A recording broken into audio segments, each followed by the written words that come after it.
Donc bonjour à tous, je me présente, je suis donc Geoffroy Desvry, président de l'UNPT. Au nom de l'ensemble des membres du conseil d'administration, nous vous remercions donc de participer à cette réunion d'information qui nous semblait importante de vous présenter afin de vous décrire un petit peu où en étaient les modalités en tout cas de l'appel à projet dans le cadre de la rénovation énergétique des bâtiments de stockage dans la région des Hauts-de-France. Avant de passer la parole au directeur Martin Mascret, je voulais simplement faire une petite genèse de savoir comment on était arrivé finalement à travailler et à vous proposer aujourd'hui, en relation avec la région Hauts-de-France bien entendu, ce plan de rénovation bâtiment.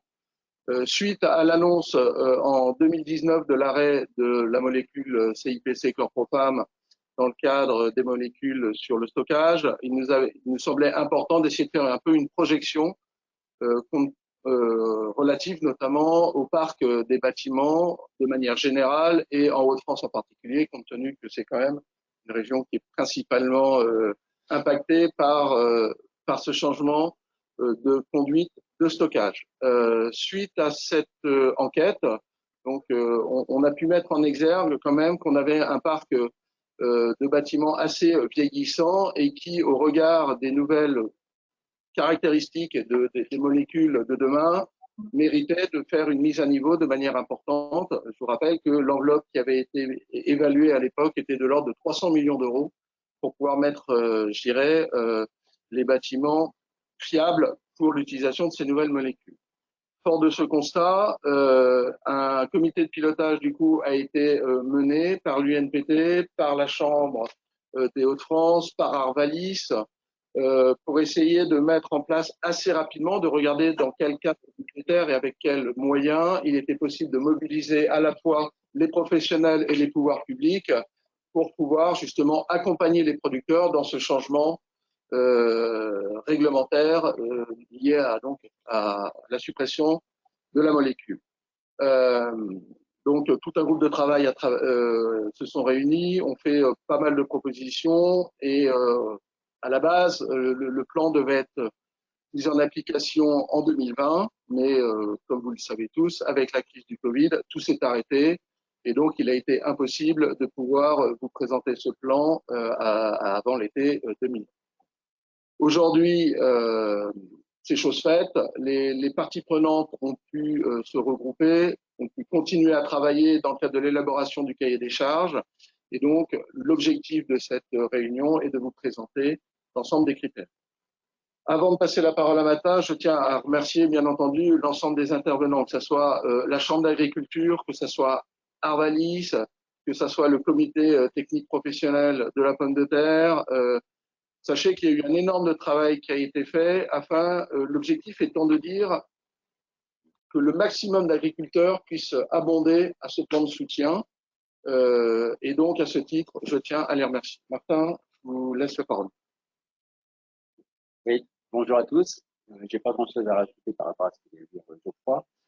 Simplement, effectivement, il y a une dizaine d'années, on avait encore à peu près des plans bâtiments et des aides avec France Avenir. Tout ça s'est arrêté. C'est pour ça que ça nous semblait important d'arriver à monter cet appel à projet avec la région de France. On essaie aussi avec d'autres régions, mais c'est pas encore acté, avec la région de France, puisque ça représente quand même 2/3 de la production française de pommes de terre et continuer de se faire.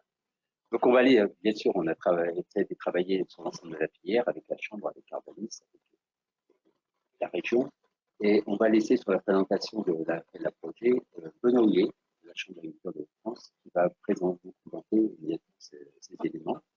Et ensuite, Michel Martin interviendra à la suite pour vous présenter effectivement toute la partie diagnostic de bâtiment. C'est une partie des points importants, c'est qu'il y ait vraiment un progrès sur les bâtiments et les diagnostics de bâtiments.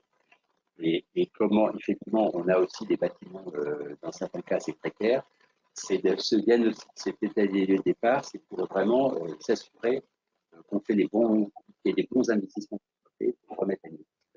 Voilà. Et dans certains cas, c'est des bâtiments qui sont vraiment trop vieillissants de partir sur d'autres productions. Et ensuite, on reprendra un certain nombre de questions-réponses qui ont déjà été faites et que vous pouvez continuer à mettre effectivement sur la plateforme. Et à ce moment-là, on les traitera à la suite. Je laisse la parole à Benoît Houillet.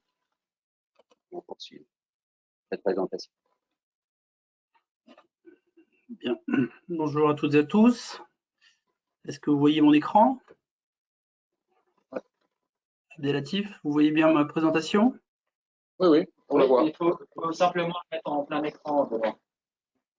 En plein Plein écran. écran. Voilà, c'est parti.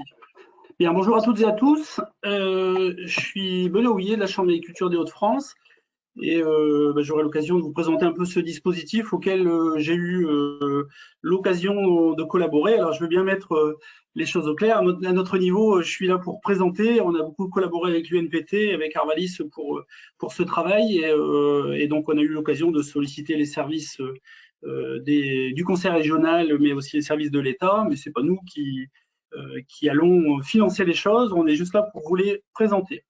Alors, comme a dit Geoffroy, j'ai le président du NPT, j'ai eu l'occasion, j'avais remis juste une toute petite diapositive pour redire un peu ce qu'on avait tenté de faire en 2020 et déjà remercier tous les agriculteurs qui ont participé à l'enquête qu'avait conduit l'UNPT. Savoir que quand on fait des enquêtes, c'est pas pour se faire plaisir. C'est tous les gens qui ont collaboré à cette enquête ont permis de faire avancer le Schmilblick. Et au cours de l'année 2019, on a eu l'occasion d'organiser un espace de concertation. On a présenté ces aspects-là au conseil régional et c'est l'occasion aussi d'évoquer le fait que le conseil régional a été assez proactif sur ce volet, a été à notre écoute et pour présenter la problématique CIPC qu'on ne va pas vous présenter aujourd'hui, que tout le monde connaît avec la disparition du CIPC.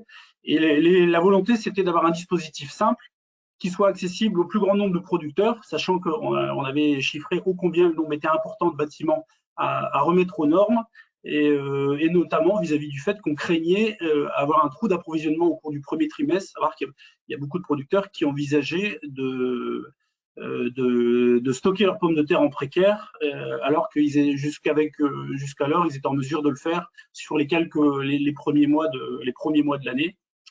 Et je voudrais insister sur le fait que les responsables professionnels ont souhaité qu'un diagnostic préalable, on avait déjà fait des formations l'année dernière à ce sujet-là, qu'un diagnostic préalable soit mis en place pour aider les producteurs et juger de la faisabilité des travaux.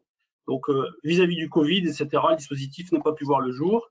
Donc, on est donc réunis aujourd'hui pour vous présenter le dispositif 2021 qui est en place depuis ce lundi. Alors, je vous remets un peu les choses, les logos en bas et juste vous redire que je reprends des éléments qui m'ont été transmis par le conseil régional. Donc, cette présentation se fait à mon niveau sur la base des éléments fournis par le conseil régional des Hauts-de-France et vis-à-vis des décisions prises au 12 mai 2021, à savoir aujourd'hui, parce qu'il y a des choses qui sont malgré tout encore un peu en discussion. Alors en introduction, il s'agit d'un appel à projet, c'est important de le dire, un appel à projet par rapport au dispositif qu'évoquait Martin. Autrefois, les appels à projet, les dispositifs bâtiments n'étaient pas de la même manière. Là, on est sur un appel à projet. Qui dit appel à projet dit candidature. Vous devez candidater à cet appel à projet. Et c'est un peu comme un examen. C'est pas parce qu'on candidate qu'on est forcément retenu. Donc, retenez déjà cet aspect-là. Pour avoir des fonds suffisamment, il a été décidé de solliciter des fonds d'État, des fonds de la région, mais aussi des fonds européens.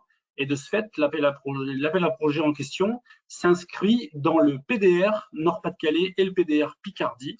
À savoir que l'Europe désigne les États membres pour mettre en place le PDR, qui est le plan de développement rural. Donc, chaque État met en place un PDR par région et la programmation, ce PDR a été défini en 2014, donc pour la période 2014-2020 et il est prolongé actuellement dans le cadre du plan de relance, il sera prolongé jusqu'en 2023. Donc c'est important d'avoir en tête cet aspect-là, qu'on est sur un appel à projet qui va entrer dans une démarche PDR avec des fonds européens via le FEADER, donc dans les actions, dans les types d'opérations 4.1.1 et 4.1a. Donc, comme on est en 2014, à l'époque, il y a eu un PDR désigné en Nord-Pas-de-Calais et un autre désigné en Picardie. Vous verrez tout à l'heure qu'il y a des petites différences entre les deux. Alors, ce plan, il a pour objectif, il a été défini pour soutenir les investissements productifs permettant la rénovation énergétique des bâtiments. Ce mot, il a son importance, cette notion de rénovation énergétique des bâtiments.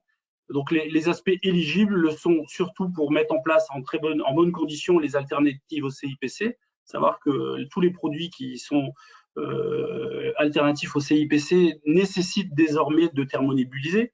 Et pour thermonébuliser correctement, eh bien, il faut un bâtiment qui soit à un bon niveau d'étanchéité pour conserver la molécule dans le bâtiment, avoir un bâtiment qui soit isolé correctement pour à la fois être en mesure de rafraîchir et en début de saison, mais aussi maintenir les pommes de terre tard jusqu'en fin de saison. Bien entendu, un système de ventilation performant et aussi quelque chose qui était cher à vos responsables professionnels, à savoir être en mesure de réfrigérer. Donc, que la notion de réfrigération a bien été inscrite. Alors, donc voilà, c'est un peu ce que je viens de dire. Hein. Pour l'objectif, c'est d'avoir un parc de bâtiments mieux isolé, mieux ventilé, mieux réfrigéré, pour être en mesure de mettre en place les aspects anti-CIPC, réduire les impacts environnementaux de l'activité agricole sans perte de compétitivité, parce que c'est l'un des points sur lesquels on était très attachés.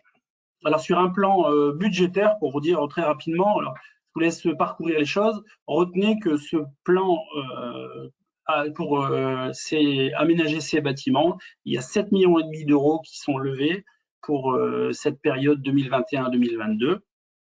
Et comme j'ai décrivé tout à l'heure, qu'il y a 2 PDR qui sont prévus. Il faut que les mesures entrent dans 2 PDR différents. Il y a 3,3 millions pour la Picardie et 4,2 millions pour le Nord-Pas-de-Calais, soit un total de 7,5. Alors ça se reprend simplement sur l'action 4 par rapport aux besoins qui étaient définis en 2014, par rapport aux besoins et au nombre d'agriculteurs. Je sais pas trop comment ces choses-là sont calculées, mais ces montants sont proportionnels à ces mesures 4 décrites dans le PDR en 2014. Donc les modalités d'intervention, ça a déjà pas mal communiqué depuis le début de la semaine. Vous le savez tous, hein, si on parle des modalités d'intervention en tant qu'investissement éligible, donc le montant d'investissement éligible est minimum de 4 000, et au minimum de 4 000 euros et au maximum de 50 000 euros. Le taux d'aide qui est accordé est de 40%. Donc potentiellement, un agriculteur en situation individuelle aura une aide potentielle de 20 000 euros. Donc 7,5 millions d'euros que divise 20 000 euros, potentiellement, on aurait 375 bâtiments qui pourraient être aidés. Il faut savoir que le plafond, la transparence GAEX se met en place dans la limite de 3 associés. Et puis, l'objectif est d'avoir un suffisant nombre de bâtiments. Pardon, je m'égare sur ce volet. Sur cet aspect montant éligible, on est à 50 000. Il faut savoir que, pour répondre peut-être à une première question, quand on est quelqu'un qui aurait déjà déposé un PCAE dans les précédentes éditions, ou même ce PCAE-ci, il y a des limites qui sont définies sur la programmation, à savoir 2014-2020. Donc, si vous avez déjà déposé un dossier, vous pourrez redéposer un dossier. Savoir que le maximum sur la programmation sur la ligne d'investissement 4 serait dans ce cas-là de 300 000 euros. Alors que si vous avez déjà déposé un dossier et que vous n'êtes pas encore, vos aides éligibles n'étaient pas à 300 000 euros, vous serez en mesure de déposer un nouveau dossier. Pour les formes sociétaires et pour les jeunes agriculteurs, on est à 1 million d'euros et sur la transparence GAEC qui s'applique, c'est la même chose. Donc retenez 50 000 euros pour votre dossier et si vous avez déjà déposé des dossiers, vous serez en mesure de déposer malgré tout dès lors que vous n'avez pas encore investi, vous n'avez pas eu des 300 000 euros d'investis sur cette programmation 2014-2020. Je me suis un peu embrouillé sur ce point. Donc, si on passe ensuite aux conditions d'éligibilité, on va voir qu'il y a deux niveaux. Il y a des conditions d'éligibilité sur lesquelles on ne peut intransiger. Il faut à tout prix respecter ces conditions. Alors, elles sont au nombre de 5.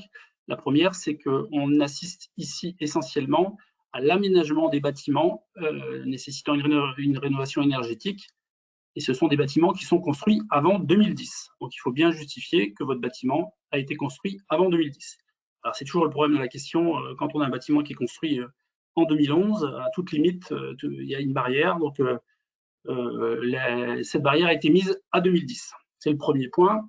Le deuxième point, c'est que votre bâtiment doit avoir un niveau d'isolation minimal qui sera défini par le coefficient K, qui est le coefficient d'isolation. Michel Martin pourra définir ça tout à l'heure mieux que moi. Donc, il faut à minima un bâtiment qui soit un coefficient K de 0,50. Donc, si on considère un bâtiment, on va dire un bâtiment précaire sur lequel on voudrait ne faire que de la ventilation, par exemple, il faudra malgré tout faire de l'isolation et être au minima à 0,5 de coefficient K pour être éligible. Et ça va se déterminer dans le cadre du diagnostic technique. Alors, j'ai mis en grisé le point numéro 3, qui est l'effet levier d'aide, c'est-à-dire qu'il y a une volonté de la région et de l'État d'avoir un effet levier pour aider les producteurs qui auraient des capacités de financement les plus faibles. Alors, il y a un ratio qui a été déterminé qui représente le montant du projet divisé par la capacité d'autofinancement. Et ce ratio aurait dû théoriquement être supérieur à 2. Ça fait l'objet de discussions actuellement parce que ce point est très difficilement atteignable.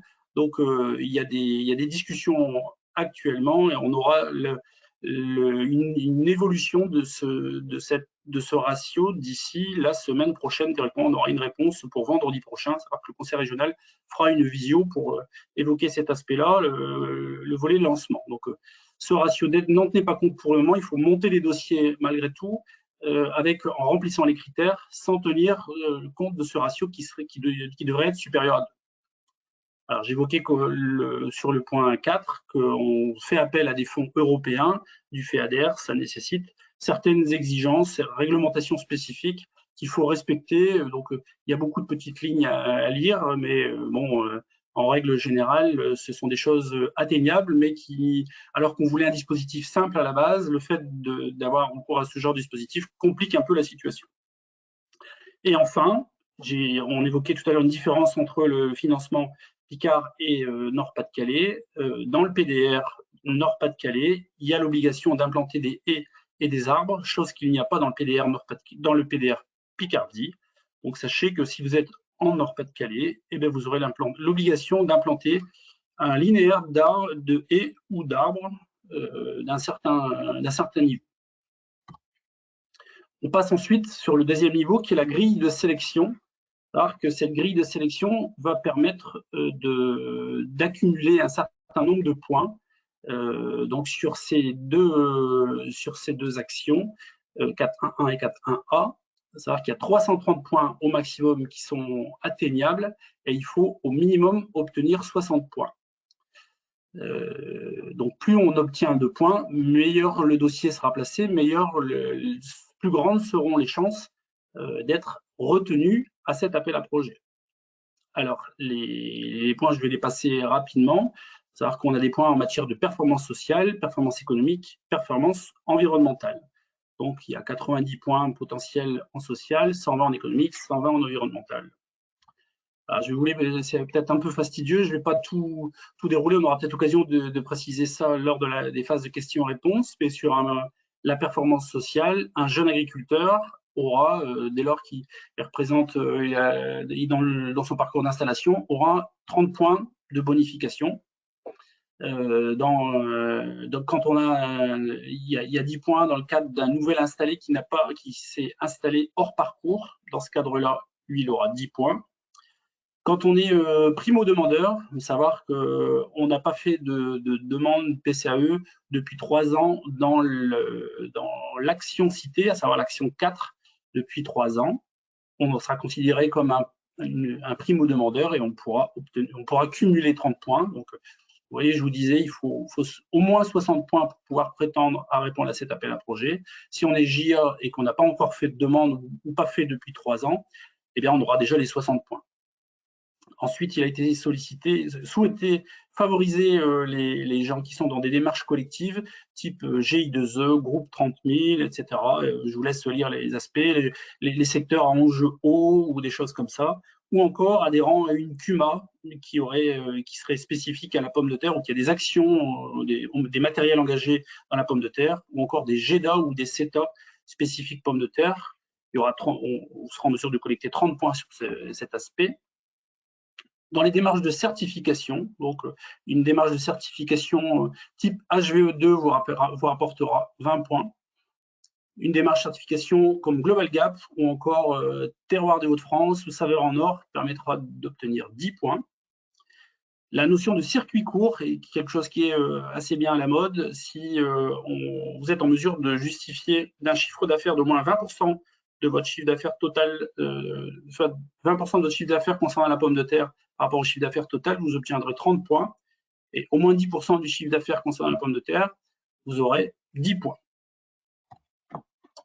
L'effet levier, donc tout à l'heure on avait un effet levier qui était un levier obligatoire supérieur à 2. Donc là on a un effet levier supérieur à 6 qui permettrait d'obtenir 30 points. C'est-à-dire que tout à l'heure on était obligé d'être au minimum à 2 et dit que ça sera revu malgré tout. Et là ce niveau supérieur à 6 permettrait d'obtenir des points. Et là aussi le chiffre de 6 sera probablement revu, mais il y aura bien un niveau qui permettra d'obtenir des points supplémentaires.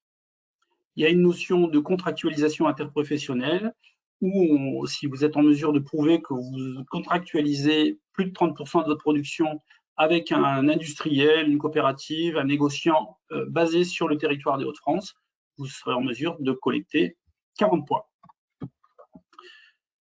La partie environnementale, si vous avez, on sort un peu de dispositif, mais c'est les exigences un peu concernant la partie FEADR. Donc, si vous avez des projets portés, si vous êtes déjà engagé dans des MAE systèmes, des MAE semi-directs à réduction d'intrants, etc., vous pourrez récupérer 30 points ou 20 points dans le cadre d'une MAE d'un autre type.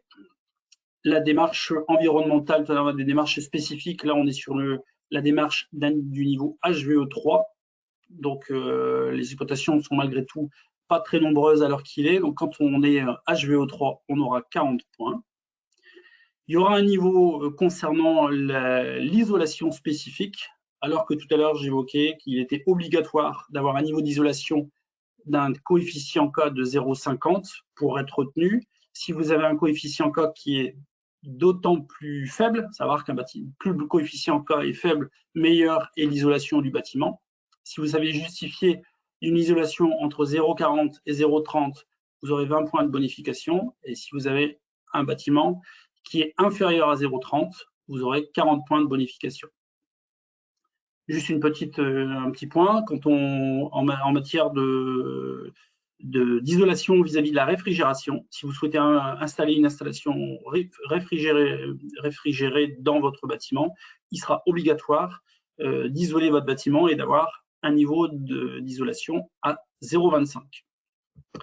Et enfin, un dernier point concernant la performance environnementale, le recours à des matériaux biosourcés qui pourraient vous permettre d'obtenir 10 points. On a malgré tout fait une petite remarque à ce sujet parce que il est très important de bien prendre en compte que les matériaux biosourcés, dans la plupart du temps, sont assez peu compatibles avec les bâtiments en pommes de terre, les isolants tout au moins. Donc il faut être très vigilant si vous souhaitez avoir ce genre de choses. C'est Michel Martin pourra en dire un mot, c'est peut-être même pas vraiment conseillé du tout. Alors, concernant les matériels éligibles, je viens de parler du dossier, donc d'une part de cette notion d'éligibilité, d'autre part les points de bonification. Ensuite, en ce qui concerne les matériels qui vont être éligibles, je le rappelle, c'est dans le domaine de l'étanchéité, de l'isolation, de la ventilation, à la fois la ventilation et la régulation, mais également la réfrigération.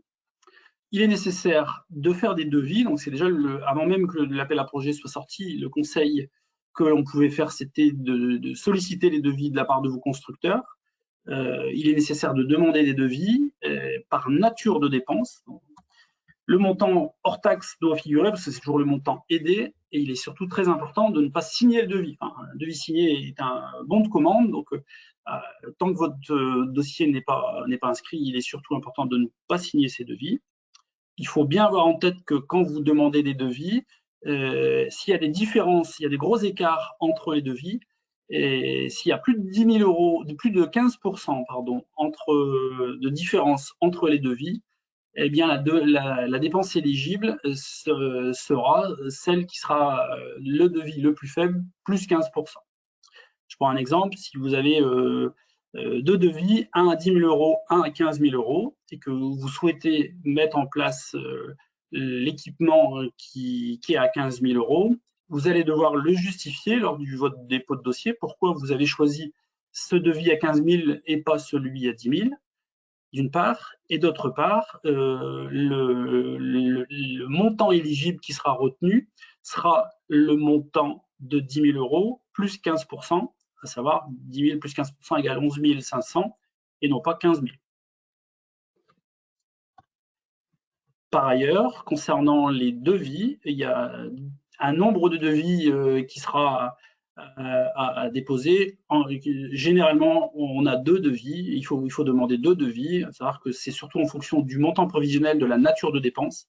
Donc, quand on est inférieur à 3 000 euros, c'est un devis. Quand on est entre 3 000 et 90 000 euros, c'est deux devis. Donc, pour ce type de projet, ce sera la quasi-totalité, on sera sur deux devis. C'est-à-dire qu'une nature de dépense, c'est si je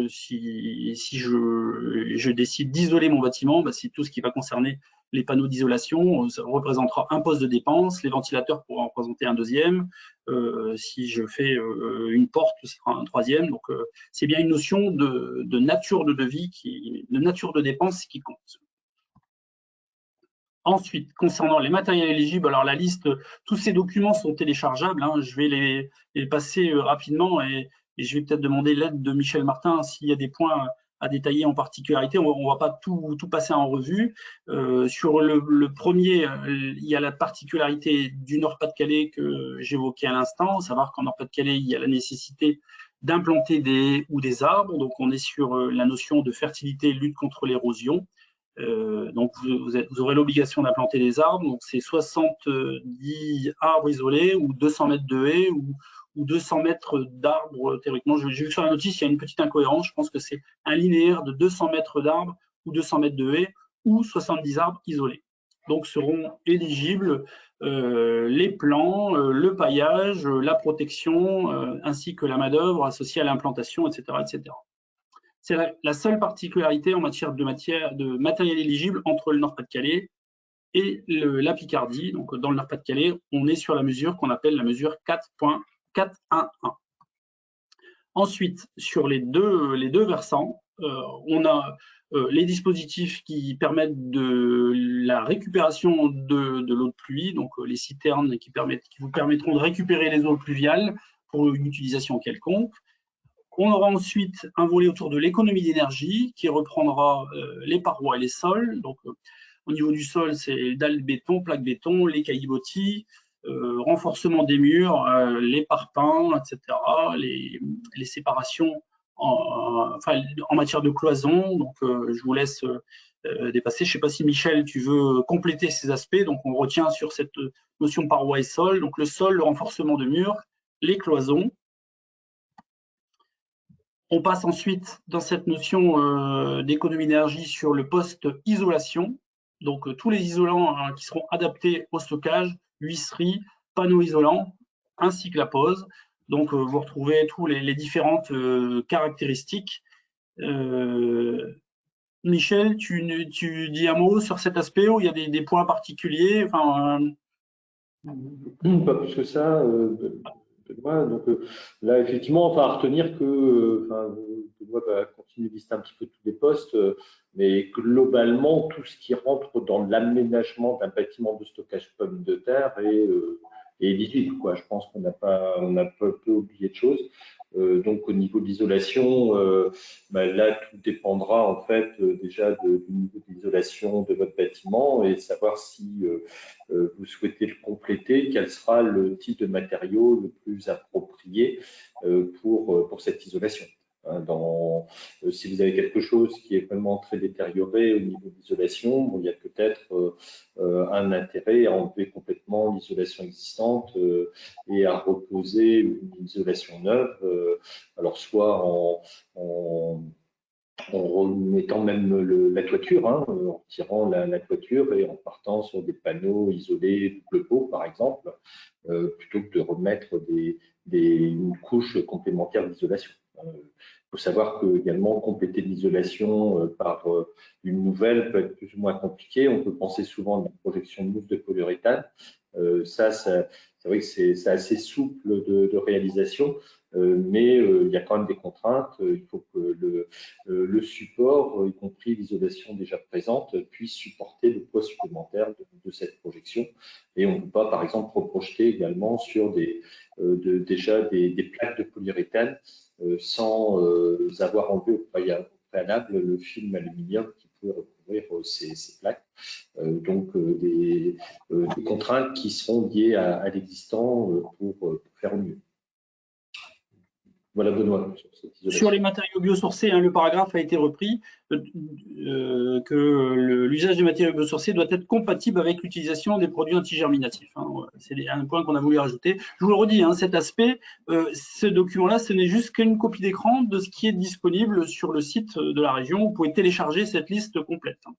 Donc ensuite, si on passe sur tout le volet isolation, distribution d'air, régulation, c'est sur tout ce premier volet, tout ce qui concerne le couloir, l'aménagement du couloir technique, les ventilateurs, donc à différents niveaux. Michel évoquera si besoin. Tout ce qui concerne la distribution d'air, à savoir les clapets anti-retour, les volets, les gaines en surface, les gaines enterrées avec la maçonnerie et les caillebotis partiels ou intégral, et enfin la régulation automatique, les équipements, etc., les aérothermes, et également un point qui, à mon sens, est devenu quelque chose qui est important, ce sont les extracteurs à CO2 dans les bâtiments. On ne peut que vous recommander de vous équiper de ce genre d'équipement. Michel, je ne sais pas s'il y a des points particuliers ou à mettre en évidence sur cet aspect. Pas plus. Bon, là, après, sur la ventilation, là, effectivement, c'est pas forcément repris après des grilles d'éligibilité, mais il y a quand même des préconisations techniques quand même à respecter, et donc on le reverra tout à l'heure, sans peut-être trop dans le détail, mais dans le cadre du diagnostic technique énergétique, donc sur les puissances de ventilation, les longueurs les espacements de gaines, etc. Donc là, il y a quand même une incitation, voire plus, donc à mettre en place quand même des équipements qui soient performants pour le stockage de la pomme de terre, adapté au stockage de la pomme de terre, et pour assurer une distribution la plus homogène possible des produits antigerminatifs pour contrôler donc au mieux cette germination sur le long terme. Voilà, ok, merci. Donc ensuite, tout le volet réfrigération. Le groupe froid, c'est pas un domaine que je maîtrise des plus, les groupes froids en général, la détente indirecte et les récupérations de chaleur, ainsi que, je ne sais pas si tu veux détailler quelques points, tout ce qui concerne le groupe froid, avec cette notion, on le disait, où on vous oblige, et c'est dans votre intérêt, dans tous les cas de figure, quand on installe un groupe froid, d'avoir une isolation qui soit parfaite dans le bâtiment et qui respectera la norme du niveau K qui sera inférieur à 0,25. Bon, disons que sur les groupes froids, ce que l'on a indiqué, et donc là c'est ce qui est un peu précisé, on a cherché à ce que le producteur porte une attention toute particulière, notamment sur le fluide frigorigène utilisé, puisque là on a une réglementation qui s'est mise en place il y a relativement peu de temps, qui va obliger et qui est évolutive dans les années à venir.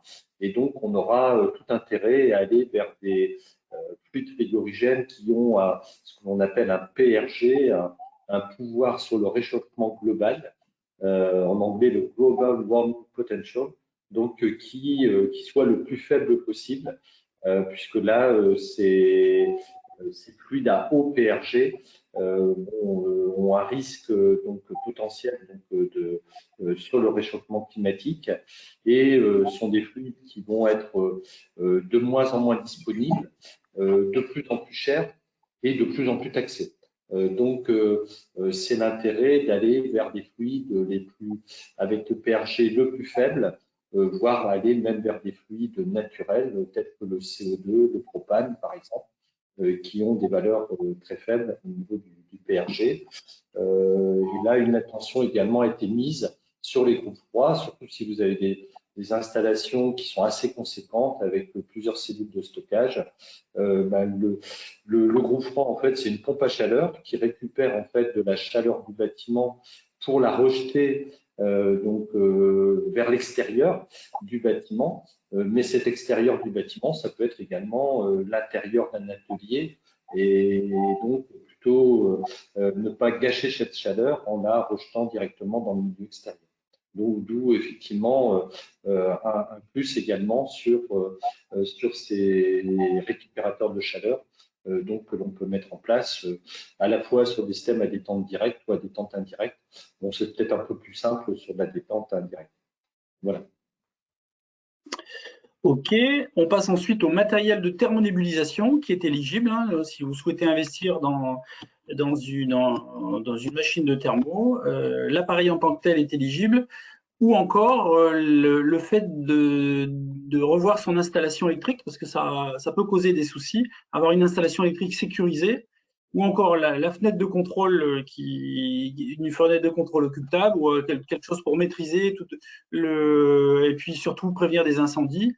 Et enfin, les notions de commande extérieure pour éviter de devoir rentrer dans le bâtiment pour actionner les différents ventilateurs et les mettre en mode restreint pendant la thermonébulisation. Il y a enfin, donc on est sur la fin de cette liste. Le dernier point en matière de consommation, d'économie d'énergie, c'est ce qui représente l'éclairage. Savoir que l'éclairage, notamment avec les nouveaux produits, on s'aperçoit qu'on a déjà eu des soucis là-dessus, savoir que les produits peuvent être corrosifs. Donc ça peut être une bonne occasion de remplacer le système d'éclairage dans les bâtiments. Donc avec d'une part des détecteurs de présence, mais aussi de l'éclairage type LED ou photosensible pour régler l'éclairage en fonction de la luminosité extérieure. Et enfin, en matière de dépenses immatérielles, donc là on est sur des choses qui sortent un peu, les frais de diagnostic. Si vous avez un diagnostic énergie à faire, ce diagnostic pourra être éligible au maximum sur une valeur de 15% des dépenses éligibles, donc généralement on en est loin, ou encore des études technico-économiques en lien avec le projet, savoir que le diagnostic tel qu'on va le présenter tout à l'heure entre à ce niveau-là, si le diagnostic obligatoire pourra faire partie des dépenses éligibles. Alors, en matière de calendrier, savoir que l'appel à projet est lancé depuis le lundi 3 mai et la date de clôture sera le vendredi 2 juillet. Comme on l'a dit tout à l'heure, c'est un appel à projet, il n'y a pas d'ordre d'arrivée, donc il n'est pas obligatoire de se précipiter et de déposer au plus vite. Il peut être intéressant de déposer suffisamment tôt en cas de problème, mais il vaut mieux bien penser son dossier et le déposer les semaines qui précèdent la clôture plutôt que le déposer à la hâte et puis avoir oublié la moitié des pièces. Il faut avoir en tête qu'à titre dérogatoire, parce que les dossiers, ce que j'ai pas dit, c'est que le dossier doit être déposé le plus complet. Non, déposé complet avec toutes les pièces justificatives. Vous allez voir qu'il y en a quand même un certain nombre. Et malgré tout, à titre dérogatoire, les agriculteurs qui sont en cours d'installation ou les sociétés en cours d'immatriculation auront un délai pour transmettre ces éléments. Et deuxièmement, pour les constructions, pour les bâtiments qui feront appel à une construction neuve, ils seront en mesure de transmettre le permis de construire en décalé. Toutefois, il faudra déposer le récépissé de demande de permis de construire avec le dossier et vous aurez jusqu'au 4 octobre pour déposer l'acceptation du permis de construire. Alors, je me suis amusé à faire un petit schéma pour essayer de résumer un peu la chronologie du dépôt du dossier et comment les choses vont se passer pour ne rien oublier. Alors, la première chose à faire, on aurait pu mettre déjà, parce que j'ai mis en phase 3, savoir qu'il faut avant tout réfléchir sur son projet et puis rechercher les informations. Cette volonté de vos responsables professionnels, c'est d'accompagner et que tout le parc de bâtiments soit au top pour la filière, pour stocker des pommes de terre le plus tard en saison en bonnes conditions, comme c'est l'un des atouts de notre région. Donc, c'est de maintenir cette capacité. Donc, c'est bien penser son projet avant tout. Et il a été exigé pour cela l'obligation qu'il soit réalisé un diagnostic technique de vos installations pour mesurer la capacité isolante, on va dire la capacité de votre bâtiment de maintenir le produit à température, donc qu'il soit suffisamment isolé, mais ça sera pas par le coefficient COM, mais par l'état général du bâtiment, mais aussi pour juger de l'état et de sa conformité à être aménagé. Parce qu'on pourrait avoir des bâtiments qui sont vieux ou non aménageables. Donc dans ce schéma, on considère que le diagnostic s'est bien passé, votre bâtiment, il est aménageable, le diagnostiqueur est passé, on montrera la liste des diagnostiqueurs tout à l'heure, et le diagnostiqueur a considéré que votre bâtiment était aménageable, il a calculé le coefficient K, et avec lui, vous avez pu voir quels étaient les aménagements réalisables. Vous voyez malgré tout la phase de réflexion, la prise d'information pour ne pas se précipiter, la réalisation des devis. Ces devis sont peut-être déjà réalisés, j'ai mis un petit 2. En moyenne, les devis, c'est 2. Et donc, tenez bien en compte cette notion de 15% ou de devis le plus cher. Attention, si vous avez un projet, que vous faites un devis rapidement pour en avoir un deuxième, pensez bien à ce que les devis soient en cohérence par rapport au vrai coût de la nature de vos dépenses. Ensuite, il y a un deuxième point, parce que le diagnostic, c'est une chose, mais il va y avoir la constitution du dossier et il faut remplir le document qui s'appelle formulaire de demande de subvention. Donc, ce dossier, vous avez peut-être déjà vu, vous l'avez peut-être déjà téléchargé. Alors, ce formulaire de demande de subvention, il comprend 21 pages à remplir, où vous allez décrire votre projet, vous allez cocher les endroits, si vous êtes JA, si vous êtes 30 000, si vous faites partie d'une cuve en pommes de terre, etc., pour avoir tous les points qui vont bien, mais surtout les points qui seront pas bloquants, à savoir les points d'éligibilité tels que je les ai présentés tout à l'heure. Et puis, dans votre formulaire, avec votre formulaire, il faudra bien mettre toutes les pièces jointes demandées, les devis non signés. Pour le moment, les devis ne doivent pas encore être signés, et toutes les rubriques à cocher, etc. Alors ça pourra se faire avec ou sans accompagnement. Vous pouvez remplir par vous-même le dossier. Il faut être vigilant quand on fait ce genre de choses, parce qu'il y a parfois des producteurs qui montent les dossiers, il y a un certain taux d'échec, donc vous pouvez, il y a suffisamment d'accompagnement en agriculture, vous pouvez vous faire accompagner pour remplir ce dossier.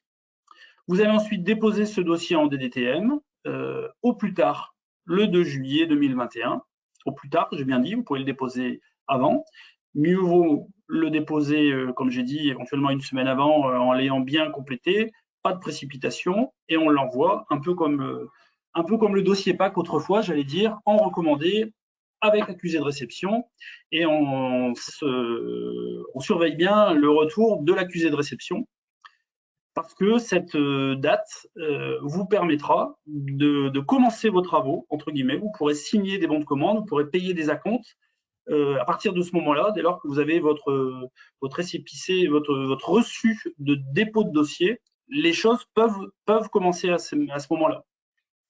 Il faut avoir en tête malgré tout que si vous signez un bon de commande ou s'il y a une trace de début de travaux, donc c'est ce qui s'appelle le début des travaux. C'est une date qui sera consignée, qui aura une importance un peu plus tard. Il faut avoir en tête malgré tout que à ce niveau, vous n'avez aucune certitude d'obtenir la subvention. J'ai dit, il s'agit d'un appel à projet, donc en aucun cas pour le moment, vous aurez la certitude d'avoir votre subvention. Alors, il peut y avoir différentes façons de procéder. À savoir que votre dossier, il va arriver en DDTM.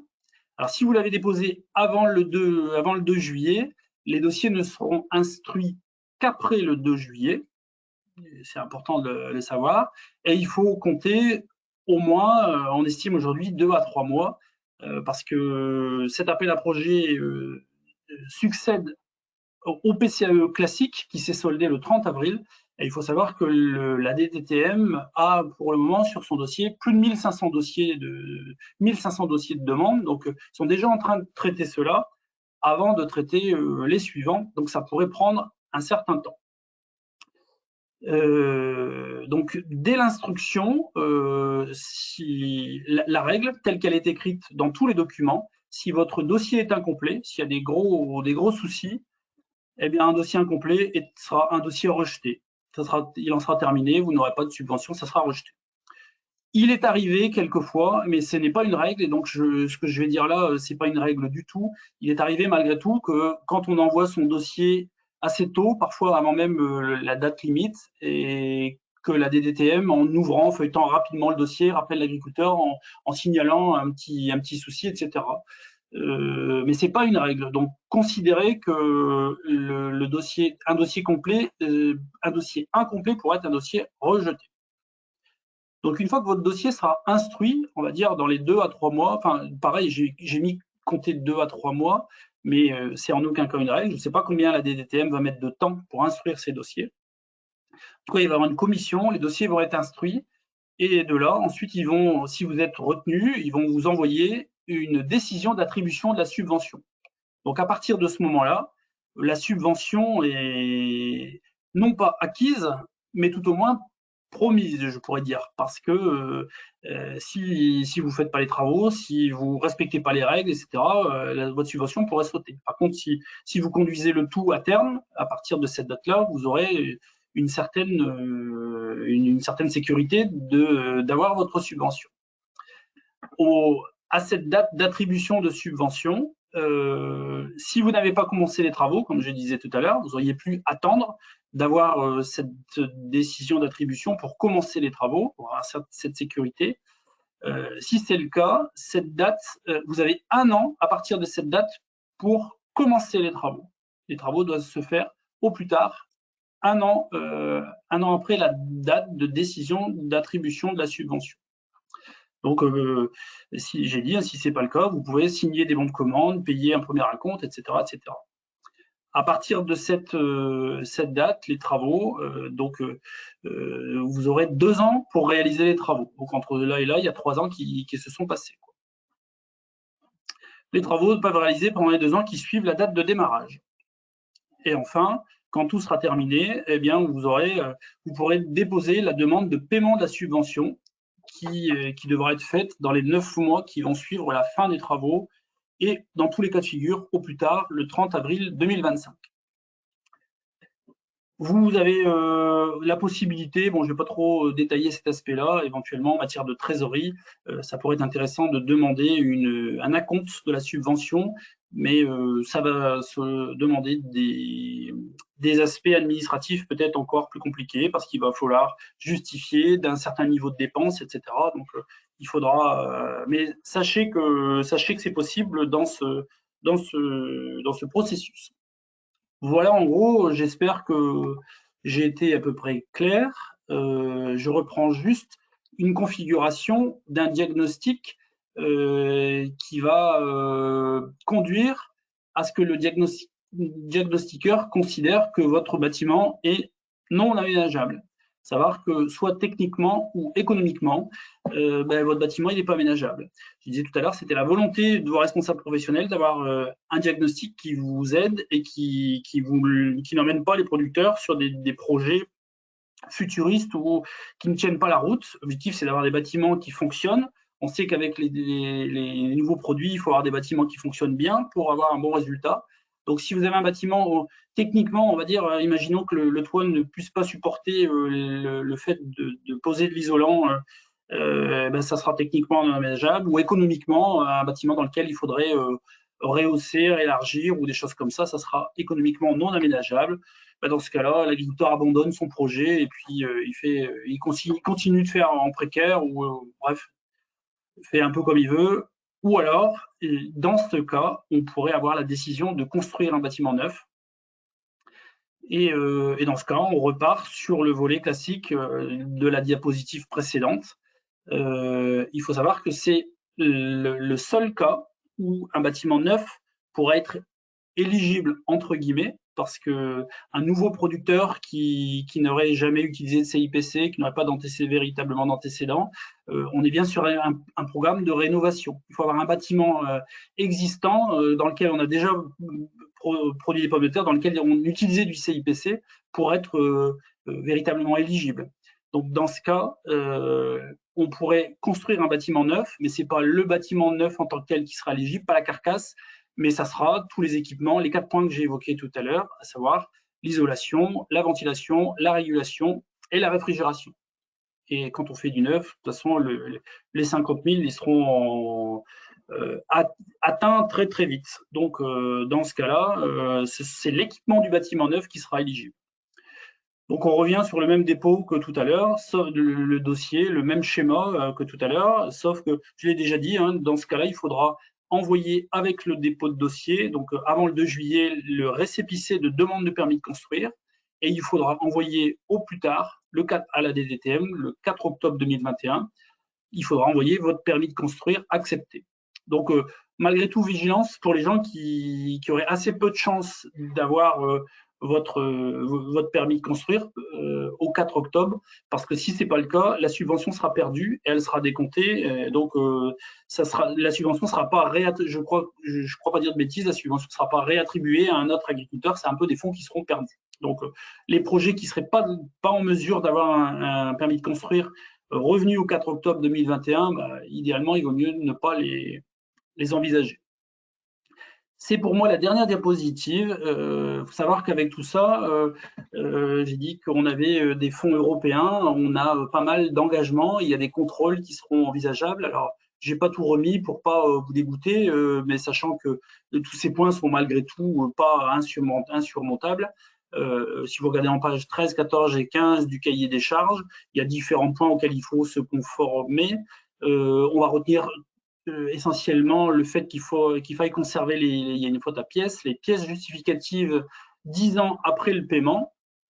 Et il vous faut bien entendu accepter le contrôle, potentiellement vous êtes contrôlable, et maintenir en état de fonction le bâtiment, être agriculteur pendant les 5 ans qui vont suivre, et maintenir en état fonctionnel le bâtiment. Il ne suffit pas de l'isoler et de mettre des caravanes dedans l'année prochaine, quoi. On est bien sur l'objectif de stocker des pommes de terre. Donc, il y aura peut-être des questions en ce sens après, quand on loue des bâtiments, etc., où il faut être en mesure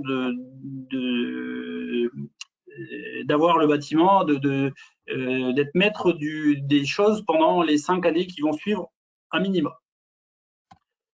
Donc le calendrier, vous le retrouvez ici dans la visio ou dans la pièce jointe. C'est ce que j'ai mis un peu en schéma qui reprend les différents points tels qu'évoqués.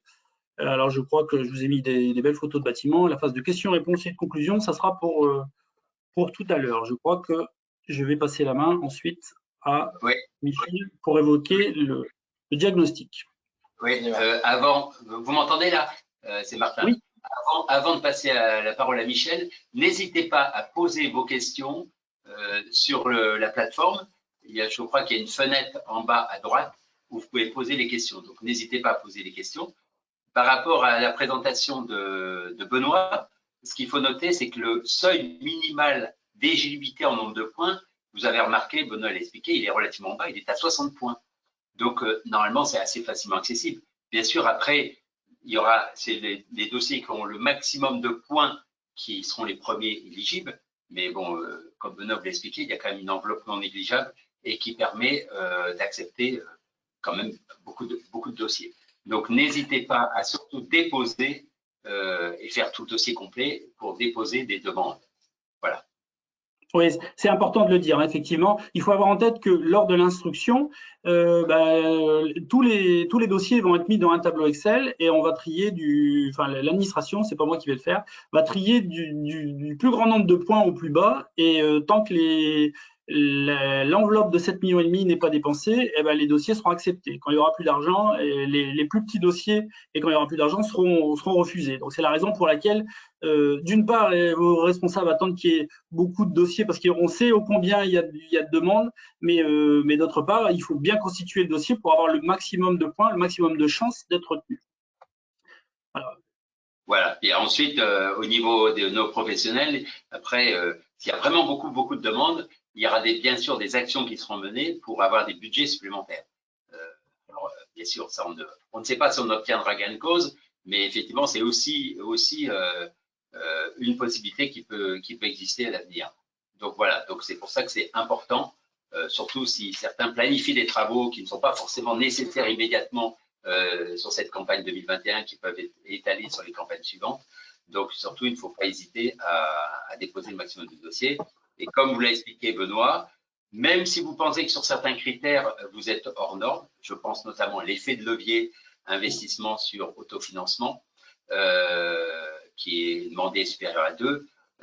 Comme vous l'a expliqué Benoît, on est en train de discuter avec la région, enfin bien sûr avec la DRAF aussi, pour essayer d'améliorer, d'assouplir un peu ces critères pour essayer d'avoir le maximum et de satisfaire un peu le maximum de producteurs.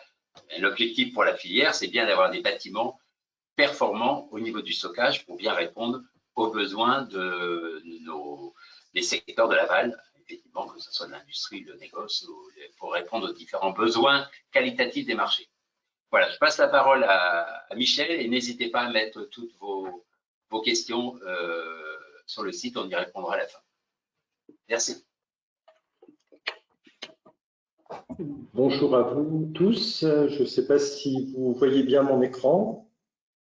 Est-ce que vous pouvez me confirmer? C'est bon? Oui, c'est bon, Michel. Oui. Ok, c'est bon. Donc, bien. Donc là, je vais vous évoquer plus dans le détail, effectivement, un des points qu'évoquait Benoît. Donc, il fait un peu la spécificité aussi de ce plan, d'aide aux investissements pour la rénovation énergétique des bâtiments de stockage.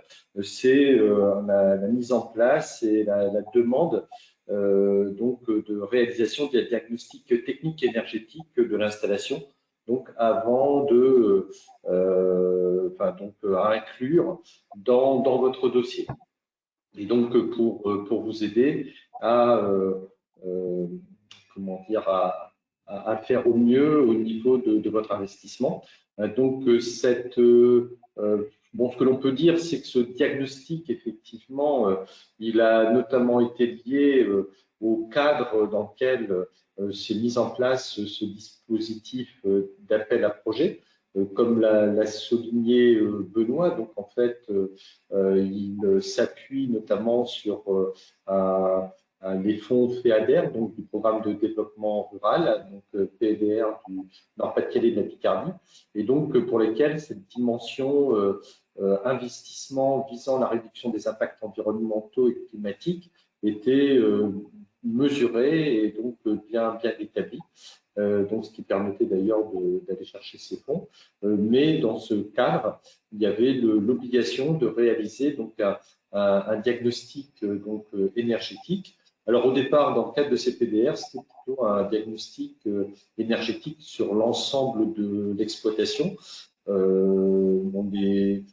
Vos responsables professionnels ont milité quand même pour que ça s'applique plutôt sur uniquement le bâtiment de stockage, donc sachant qu'il y avait déjà des choses à faire sur ce bâtiment de stockage et que ça ne se disperse pas dans le cadre de l'ensemble de l'exploitation agricole. D'où ce centrage donc, sur ce diagnostic technique énergétique du stockage, avec en conséquence de cela un point qui a été retenu, d'éligibilité, voire ensuite de niveau de performance qui permet de donner des points au niveau du bâtiment. Donc, tout ce qui concerne l'isolation et la performance d'isolation de l'installation qui doit au minimum de toute façon atteindre, être inférieur ou égal à 0,50 watts par mètre carré degrés Celsius, ou Kelvin. Donc c'est le petit A qui est à la fin. La synthèse du diagnostic, on va regarder un petit peu à quoi il est constitué, mais la fiche de synthèse sera à joindre dans le dossier de demande et donc elle doit rassembler à la fois le diagnostic initial, mais également l'objectif final du projet, d'où l'importance aussi de pouvoir disposer de l'ensemble, d'avoir bien réfléchi au projet, avant même pour rentrer dans la démarche. Donc, ce diagnostic technique énergétique des bâtiments, bon, il se fait comment?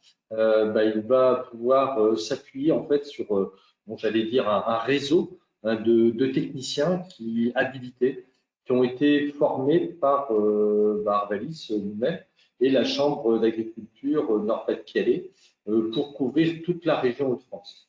Donc, bon, là, ce sont des formations qui ont eu lieu là, ces dernières semaines.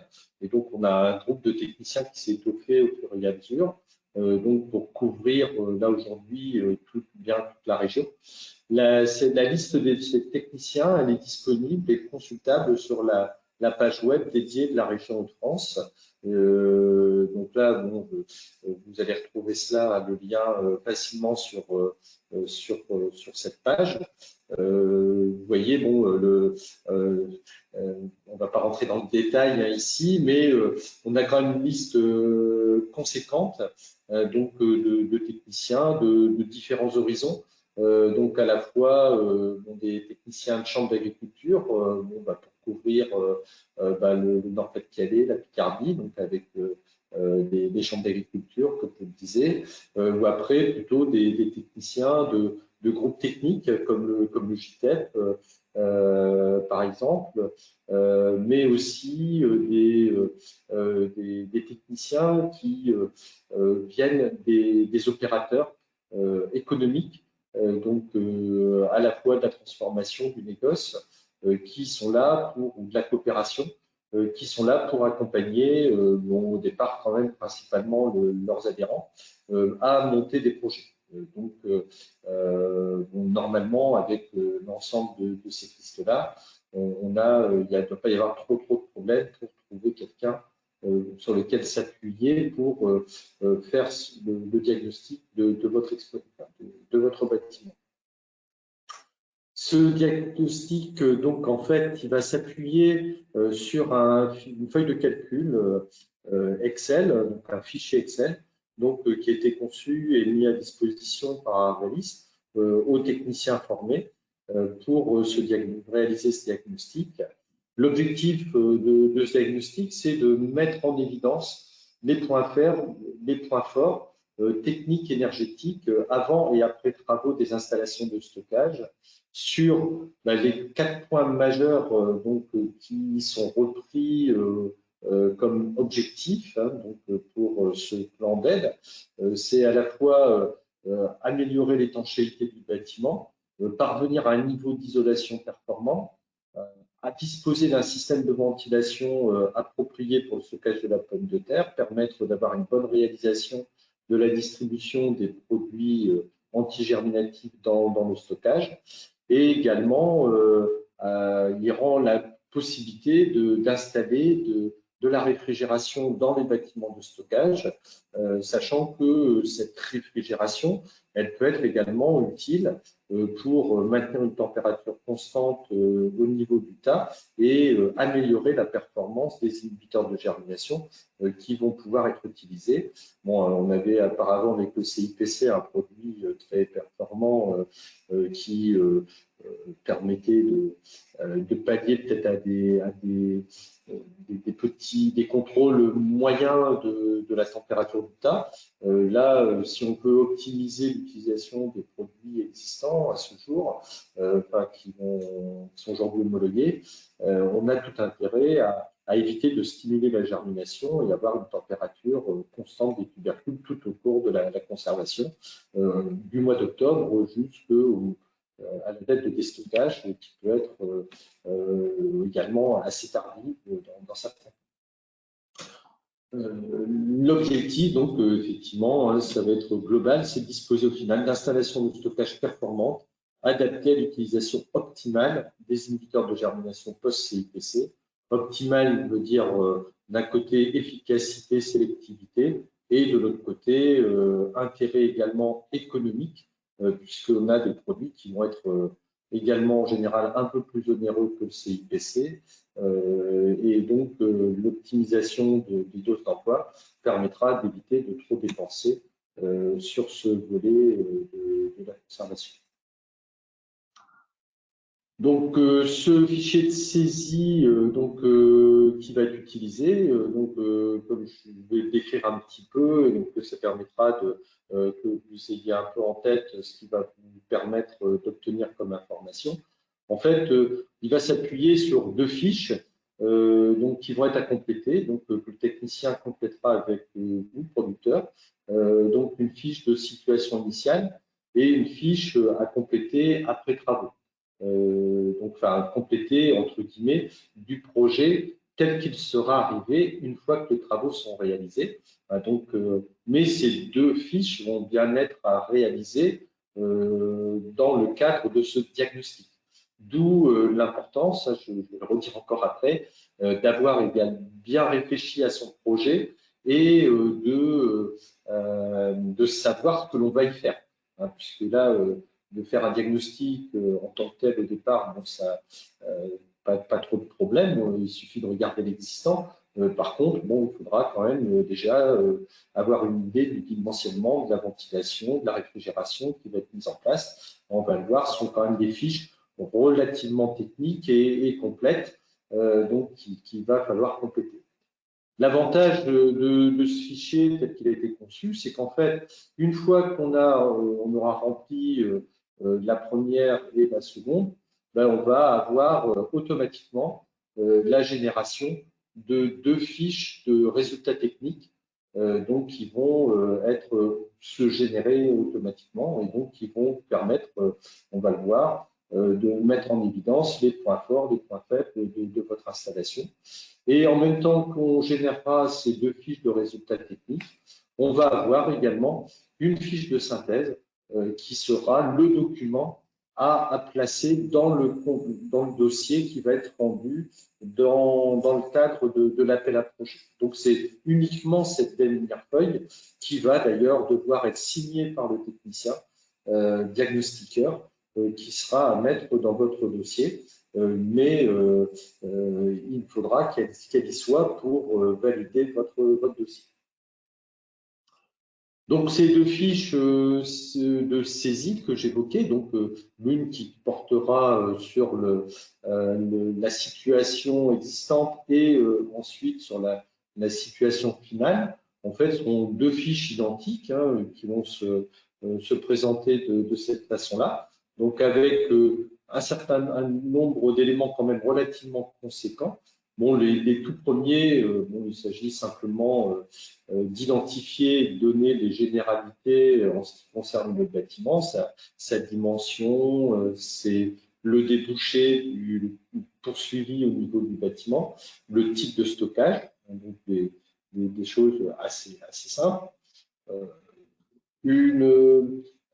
Une évaluation, alors là, qui doit être objective, bien entendu, mais qui n'est pas quantifiée, là, sur l'étanchéité du bâtiment. Donc, en fonction de ce que dira le technicien, en fonction de votre connaissance également que vous aurez pu avoir peut-être du comportement de votre bâtiment à l'occasion de thermonébulisation, est-ce qu'il est fuyard, entre guillemets, ou pas. Donc là, vous pourrez donner un avis donc, sur la performance d'étanchéité de votre bâtiment. Ensuite, tout le volet, et donc là, ça va être on va le revoir par la suite, un volet isolation qui est assez conséquent, donc assez pointu, donc, qui va s'agir de détailler pour l'ensemble des parois de votre bâtiment, la nature de ces parois et l'isolation dont elles disposent au départ. Et donc, pour la fiche après travaux, de compléter, il y aura en fait à compléter ce tableau-là avec l'isolation qui sera mise en place, qui sera installée au final du projet. Tout un volet qui concerne la ventilation du bâtiment, le nombre de ventilateurs utilisés. Donc là, ici, on est dans le cadre d'une ventilation vrac. Donc, si votre projet est dans un stockage en vrac, le nombre de ventilateurs, la puissance de ventilation, les systèmes de la régulation, on la verra après, les espacements entre gaines, parce que là, c'est quand même quelque chose qui est très important pour avoir une répartition homogène du produit antigerminatif, les systèmes de volets, d'entrée d'air, de sortie d'air qui sont mis en place, qui sont assez grands, pas assez grands. Là, pour l'instant, c'est un état, donc on verra le diagnostic après. Là, on demande également une petite notion également, alors ce sera surtout, je pense, important pour susciter l'investissement vers des matériels plus performants par la suite. Donc, tout ce qui va concerner également les caractéristiques énergétiques des ventilateurs, quelle est la puissance électrique consommée au niveau de ces ventilateurs, quelle est la ventilation, est-ce que ces ventilateurs disposent de systèmes de modulation de fréquence qui permet de réduire en fait la consommation énergétique en réduisant lorsque on n'a plus besoin de les faire fonctionner à plein régime. Bon, ça c'est également quelque chose qui peut être très intéressant pour améliorer la distribution des produits antigerminatifs pour faire tourner les ventilateurs à basse vitesse. On a eu un paragraphe qui concernera plutôt la ventilation en ce qui concerne le stockage des caisses, si on stocke en Palox, donc les capacités de ventilation, d'installation. Là, il y a tout un volet également qui va concerner à dire combien on stocke de caisses dans le bâtiment, donc de façon à savoir si on n'est pas peut-être un peu trop gourmand en termes de stockage en caisse, parce que souvent, là, on voit qu'on a des stockages qui sont un peu saturés, bon, ça peut se traduire par des mauvaises conséquences, des mauvaises répartitions de produits ensuite dans le bâtiment. Tout un volet concernant la réfrigération. Donc là, on va retrouver notamment, alors bon, c'est écrit un peu en petit là, mais donc tout ce qui concerne, alors là c'est simplement un descriptif, mais donc là aussi peut-être pas sur l'existant, mais sur le projet. Donc il y aura également là la notion de fluide frigorigène utilisé, du PRG utilisé, donc pour vous sensibiliser quand même à utiliser un fluide qui soit le plus performant possible vis-à-vis de son impact potentiel sur l'environnement. Le deuxième volet, suivant, donc, concerne la régulation du bâtiment. Quel est le système de régulation mis en place? Est-ce qu'il est plus ou moins pointu? Donc, avec des systèmes de mélange d'air, est-ce que on a simplement de la ventilation sur des stockages aujourd'hui qui étaient peut-être un peu précaires avec des gaines en fond de tas et une mise en marche manuelle des ventilateurs. Bon, là, il y aura déjà un diagnostic à faire là-dessus et l'aménagement qu'on prévoit, est-ce qu'il quand même prévoit la mise en place, par exemple, d'un couloir technique avec un système de mélange d'air, etc., d'automatisation de volets. Voilà, ça c'est un point important. La thermonébulisation, un point donc là qui va être un point important de regarder. Donc, savoir si on a un emplacement sécurisé pour la thermonébulisation. Bon, là, il faut quand même faire attention, être vigilant donc sur les applications de produits. Et donc, attention à disposer d'un point bien approprié pour faire cette thermonébulisation. Et puis, à la fin de cette page, donc là surtout sur la fiche avant travaux, donc le diagnostic initial, si je puis dire. Donc, quels sont les travaux en fait qui vont être envisagés sur le projet et donc qui vont ensuite se traduire par le remplissage de la seconde fiche identique à celle-ci, mais avec tous les points d'amélioration que l'on aura pu mettre en œuvre sur le bâtiment. C'est également ces lignes-là qui vont se reporter automatiquement sur le dossier de synthèse et donc sur lequel, là également, il y aura la conclusion du technicien diagnostiqueur qui sera apporté pour dire, par exemple, compte tenu de la vétusté du bâtiment, de l'impossibilité de bien isoler, il y a le projet d'aller vers une construction neuve pour stocker à l'avenir des pommes de terre et tout. À ce moment-là, la fiche suivante, après travaux, correspondra à ce bâtiment. Donc, sachant que toutes ces fiches, donc effectivement, là, le technicien diagnostiqueur, il va bien être identifié donc sur chacune des fiches. Donc là, c'est ce que l'on va retrouver un petit peu dans les petites lignes que vous voyez là-haut. Donc, il y a le nom du technicien, donc qui va se reporter et qui va sur les fiches suivantes et qui va également devoir, comment dire, donner un avis et sur qui va être repris en responsabilité au niveau de la région. Donc, si vous voyez, bon, cette fiche, c'est quand même une fiche qui est quand même assez complète. Elle n'est peut-être pas encore complètement exhaustive, mais on n'en est pas loin. D'où l'importance de disposer donc des données précises lors de la venue du technicien, quoi. Donc, il y a tout intérêt à avoir déjà pris un petit peu de temps pour faire un état des lieux des ventilateurs, disposer des éléments techniques, des copies de factures des ventilateurs, par exemple, pour savoir quel est le débit des ventilateurs, de connaître au minimum leur consommation électrique, des choses comme ça.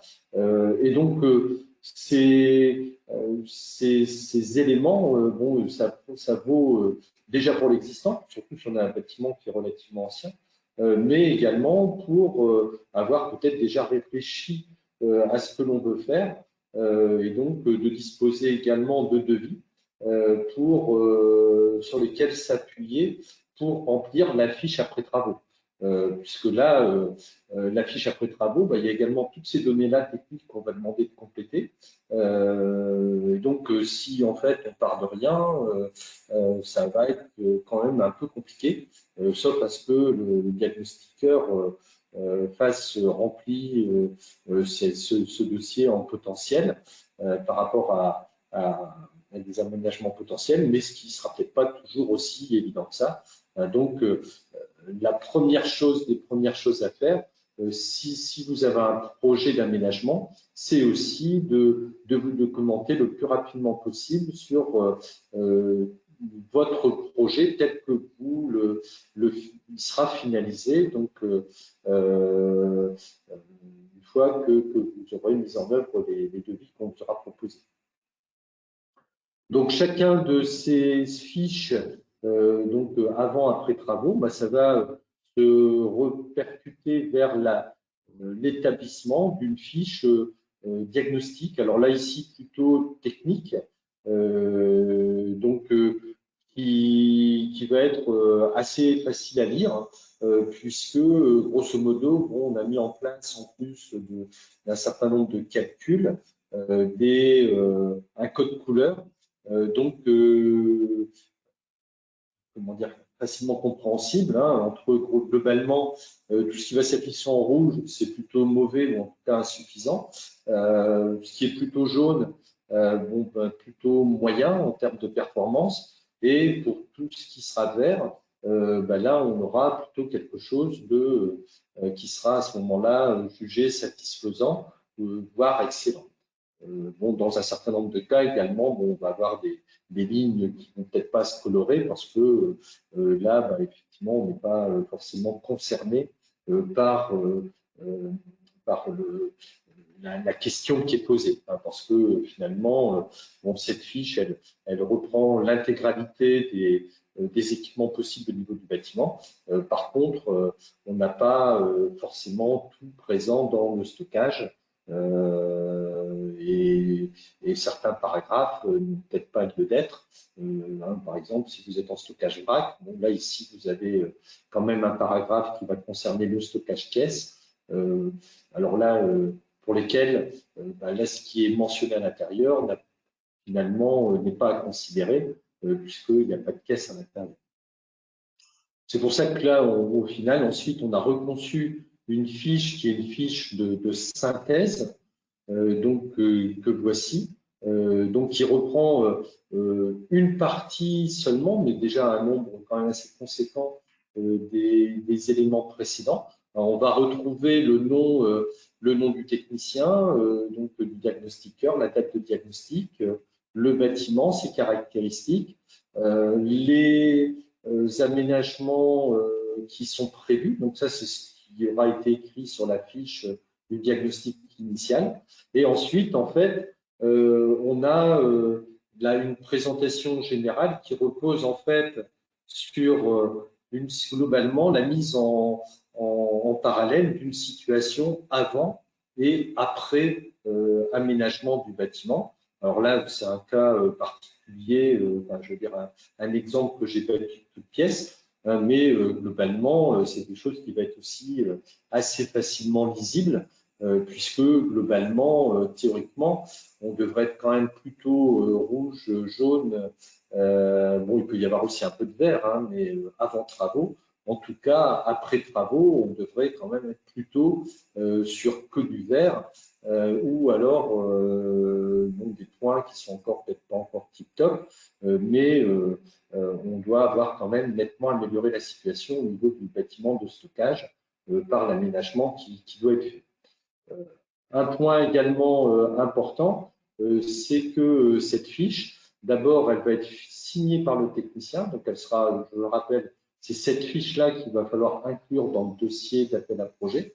Donc là, si vous arrivez à lire ici en bas, là, c'est indiqué signature technicien. Donc ça, c'est le technicien doit vous signer ce document-là.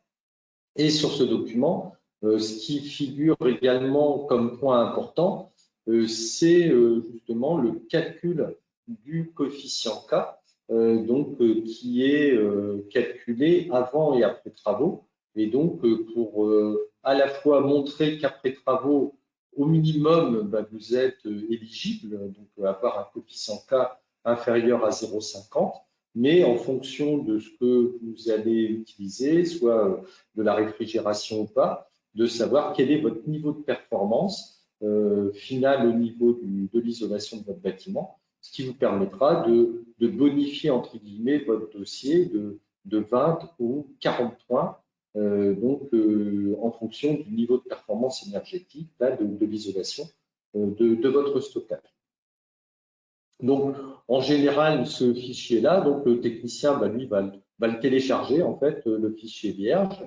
Il va faire un fichier particulier par rapport à votre, comment dire, à votre projet, pour qu'il puisse en faire une impression au retour du bureau, signer la feuille de synthèse, donc qu'il va vous expédier pour que vous puissiez l'insérer dans votre demande d'aide. Et ben là, le technicien va retélécharger par la suite un fichier vierge en ligne pour faire un nouveau diagnostic. Et ça permettra également, donc là, on part sur des téléchargements de fichiers actualisés, en cas où, si on se rendait compte qu'il y avait encore des petits bugs sur cette fiche, pouvoir les corriger au fur et à mesure de l'avancée des opérations. Donc là, globalement, je pense que là, avec ce que vous a présenté Benoît, puis tous les bords du diagnostic, donc on a des outils qui sont en place donc, pour assurer le succès de l'appel à projet, satisfaire un maximum de producteurs. Et donc là, bah, en tout cas, par rapport à l'ensemble, je vais repasser la parole à Martin et à Geoffroy. Donc, je vous souhaite bon courage dans le montage de vos dossiers et le temps nécessaire quand même à y consacrer pour qu'ils soient bien montés.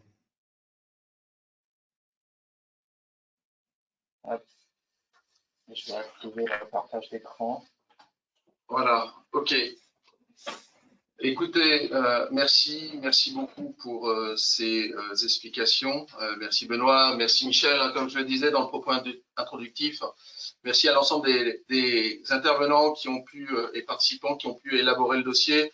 J'ai omis bien sûr d'évoquer la région qui a mis vraiment tout en œuvre pour faire en sorte que le dispositif puisse répondre à l'ensemble, en cas à un maximum d'agriculteurs voulant rentrer dans le cadre de ce dispositif et ainsi que les services de la DRAF qui ont construit le dossier et qui nous permettent aujourd'hui de vous présenter voilà, les évolutions, le cahier des charges de ce plan. On va passer désormais, on va être tous les trois, je pense, en visio, qui va permettre de passer sur les questions-réponses qu'on a reçues sur le chat. Alors, n'hésitez pas, hein, une fois que ce webinaire sera fermé, on pourra continuer à déposer des questions. L'UNPT, bien entendu, reste à votre disposition pour vous accompagner, vous aiguiller, vous informer. Et puis, donc, restez bien en contact avec l'UNPT par rapport à ça. Alors, les premières questions, panneaux latéraux sont abîmés à quelques endroits, 10% de la surface, est-ce important? Martin ou Michel Martin. Michel, pardon. Non, pas de mal. Je crois donc c'est important. Oui, enfin en tout cas, je ne sais pas trop ce qu'il y a derrière. En fait, si les panneaux sont abîmés, bon, on peut avoir peut-être un défaut d'étanchéité. Donc par rapport aux produits anti-germinatifs, donc là ça peut être un petit peu embêtant. Là, une rénovation des panneaux peut permettre d'améliorer cette étanchéité. Si on a plutôt des surfaces qui sont lésées mais sans être perforées, bon là c'est plutôt la performance énergétique du bâtiment qui peut en pâtir, avec pourquoi pas des problèmes aussi de condensation plus importants dans le bâtiment en ménageant des ponts thermiques. Bon après, est-ce que si on n'a que que des lésions sur quelques panneaux, est-ce que ça vaut le coup de monter un projet? Bon, là, je ne sais pas, c'est à chiffrer en fonction du bâtiment. Ça peut peut-être être complété également par d'autres investissements. Si on a un bâtiment bien isolé, on peut peut-être refaire l'isolation et remettre un gros froid, par exemple. D'accord. Si D'où l'importance du diagnostic. Oui, voilà. Et si je peux compléter, je dirais effectivement, il faut savoir que le diagnostic, j'ai dit, le montant des investissements, au minimum, c'est 4 000 €. Donc là, peut-être qu'il n'y a pas 4 000 € d'investissement à faire. Il faut aussi réfléchir à ça, parce qu'un diagnostic, ça va coûter de l'argent. Et pour compléter, peut-être par rapport à tout à l'heure, dans la liste des investissements, on n'a pas cité le fait que la porte était éligible et les portes sectionnelles, on avait insisté pour les mettre parce que la plupart du temps, les défauts d'étanchéité des bâtiments, c'est surtout sur la porte. Donc, dans un diagnostic, parfois, où l'objectif, c'est pas de dépenser de l'argent, mais ça peut être l'occasion de vérifier tous les points. Et dans un document comme celui-là, dans une question comme celle-là, c'est peut-être l'occasion d'aménager des points et ou j'allais dire, ou de se faire plaisir, ou d'améliorer ses conditions de travail en montant une porte sectionnelle, par exemple, qui serait plus étanche et peut-être aussi plus agréable pour travailler. Très bien, merci. Question suivante. Du coup, je suis en gaine aérienne et l'intervalle entre gaines, alors là, je m'enlève, voilà, entre gaines est de 2,50 m, sauf les latérales qui sont à 2 mètres du mur, est-ce suffisant? Michel? Je pense que c'est pas mal. Alors faut voir exactement ce qu'on entend par l'intervalle entre gaines et 2,50 m. En fait, ce qu'on considère au niveau des gaines aériennes, c'est l'intervalle entre axes des gaines. Donc là, je pense que si on évoque 2,50 m entre gaines, c'est certainement l'espace libre qu'il peut y avoir entre les gaines. On doit être à peu près bon là au niveau de l'espacement de ces gaines, parce que là, bon, 2,50 m entre axes, là sur des gaines aériennes, j'ai jamais vu ça. Donc là, voilà, c'est surtout l'espacement entre axes des gaines qu'il faut regarder, quoi. Et donc effectivement, lorsque on est en gaine aérienne, on conseille souvent de mettre des demi-gaines le long des murs pour avoir aussi une bonne ventilation le long de ces murs, mais donc en gardant quand même toujours l'espacement entre axes identique. Donc là, on pourrait peut-être dire que les gaines qui se retrouvent à proximité de ces gaines le long du mur sont peut-être un peu trop rapprochées même à ce niveau-là, si on y va. Merci, Michel. Mais lors du diagnostic, ces règles-là seront rappelées et il y aura nécessité de respecter ces règles-là, en fonction de la hauteur du tas. C'est ça, hein. On va essayer d'être Oui, c'est ça. Bon, c'est-à-dire que là, le diagnostiqueur, enfin, je répondais à la question techniquement là, mais effectivement, c'est le diagnostiqueur, dans le cadre de la fiche technique, on demande quelle est la largeur du bâtiment, quel est le nombre de gaines, et là, il y a un calcul qui est fait pour valider l'espacement entre les gaines, ou dire si elles sont trop proches ou trop éloignées, surtout. Très bien. On va essayer on a un certain nombre de questions à répondre, on va essayer d'être assez concis. Que penser de la partie ratio montant du projet sur CAF, du cahier des charges? Bon, Benoît, tu peux réexpliquer, hein, tu l'as expliqué tout à l'heure, mais… Je vais redire, pour le moment, il faut rien en penser parce que c'est quelque chose qui est en cours de redéfinition, donc on en saura plus la semaine prochaine. Il est important de faire des simulations et ça pourrait être intéressant si certains d'entre vous ont fait les simulations et ils s'aperçoivent que ça fonctionne pas, de les envoyer à l'UNPT pour qu'on puisse bien montrer au niveau du conseil régional et au niveau de la DDTM ô combien les ratios tels qu'ils sont définis à supérieur à 2 ne conviennent pas dans les exploitations de pommes de terre. Donc voilà, pour le moment, patientez. Oui, et n'hésitez pas quand même à travailler sur votre dossier hein, pour le monter. On va essayer d'obtenir quand même un peu plus de souplesse là-dessus. Voilà. Y a-t-il un tarif uniforme qui a été décidé pour la prestation diagnostique énergétique des différentes personnes habilitées proposées? Très clairement, non. Ça, c'est une négociation qui est en fonction. Alors, on a des groupements qui ont envoyé leurs techniciens. Il y a des formations qui ont eu lieu. Et donc, aujourd'hui, lorsque vous appartenez à un groupement, il y a des groupements qui proposent le service gratuitement. Quand vous passez par un tiers, forcément, il y a des facturations qui peuvent être donc du coup facturées. Voilà. Très clairement. Donc, vous avez eu la liste. Michel vous a montré la liste tout à l'heure, mais elle sera amenée à s'étoffer un peu plus tard. Le PCAE est-il cumulable avec un contrat d'économie d'énergie? Benoît, je ne sais pas si tu es en mesure de pouvoir répondre à cette question. Je suis pas spécialiste de tous ces dispositifs. Le contrat d'économie d'énergie, je sais pas trop. En tout cas, des PCAE, hein, je m'excuserai tout à l'heure, j'ai pas été très clair. Dans le cadre des PCAE, j'ai déjà eu cette question-là. J'ai déjà fait un PCAE, est-ce que c'est possible? Oui, c'est possible si on dépasse pas le montant total éligible sur le total de la programmation, à savoir 300 000 € pour un individuel ou 1 million pour un uniforme collectif ou un GIE. Sur le CEE, je veux me renseigner pour savoir de quoi il s'agit et si c'est cumulable ou pas. Normalement, le C2E, pardon, le C2E, c'est en fait comment dire, une ristourne qui peut être faite donc dans le cas de mise en œuvre d'un certain nombre d'équipements justement avec un meilleur profil environnemental, qui vont permettre de payer moins cher finalement à la fin l'équipement. Donc là, donc effectivement, la question peut être posée de dire en tout cas quel est le tarif qui peut être mis en place dans le cadre de prise en considération dans le cadre du PCAE, puisque ça va permettre d'avoir une ristourne en fait sur l'équipement, comme froid par exemple, ou des systèmes de ventilation. Très bien, merci pour cette précision. Alors, l'appel à projet est-il applicable pour les bâtiments de plants de pommes de terre? Alors, comme je vous l'ai rappelé, la genèse de ça, c'était suite à l'arrêt du CIPC et du coup, l'idée était de remettre à niveau les bâtiments de stockage. Fort est de constater, la question qui s'est posée, c'est sur quels éléments, ou en tout cas sur quel système on va pouvoir s'appuyer afin de pouvoir à la fois avoir des financements privés, publics et européens. La seule voie qui s'est ouverte à nous, c'était dans le cadre des PCAE et dans le cadre des PDR des régions.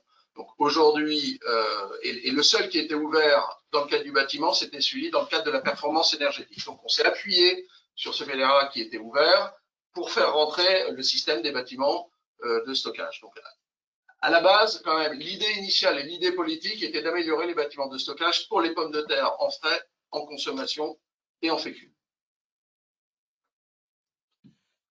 Les coopératives agricoles sont éligibles, mais la majorité des questions s'appliquent pour des exploitations agricoles et de ce fait, beaucoup de points ne sont pas attribuables. Quelle proportion de subventions est réservée pour les projets collectifs dont les coopératives font partie, je suppose? Benoît? C'est une question un peu délicate. Je vais essayer de donner une réponse. Je pense qu'il n'y a pas de proportion pour telle et telle catégorie. On a dit c'est un appel à projet, tout le monde peut candidater. Le dossier sera analysé en fonction du nombre de points et de la catégorie. Si c'est j'ai dit il y a de la transparence 3 pour des GAEC, des choses comme ça. Donc il y aura des préférenciations qui seront faites dans ces cas-là. Et donc voilà, il n'y a pas ni de plus ni de moins. Ça sera mis dans la boucle et ça sera rémunéré en fonction surtout du nombre de points. Mais il n'y a pas de mise à l'écart, mais il n'y a pas d'axe préférentiel. Merci. Est-on obligé d'avoir des points en performance environnementale, Benoît? Oui, il y a c'est une bonne question, ça. Est-ce qu'il y a un nombre de points minimal? Oui, il faut un joker. Je ne saurais pas dire combien il faut avoir au minimum 60 points. Non, il n'y a peut-être pas d'obligation d'avoir forcément en environnemental. Plus on en a, plus il y aura forcément des points à aller chercher en environnemental qui permettront d'aller gagner. Mais est-ce qu'on pourrait être à 0 en performance environnementale? Je vais regarder. Moi, pour moi, oui. Je pense que c'est pas un problème. Hein. C'est le cumul des points hein, qui compte. C'est de la bonification, hein, donc c'est pas de l'obligation. Non, c'est pas de l'obligation, c'est de la bonification. Donc, je pense pas qu'on est obligé d'avoir.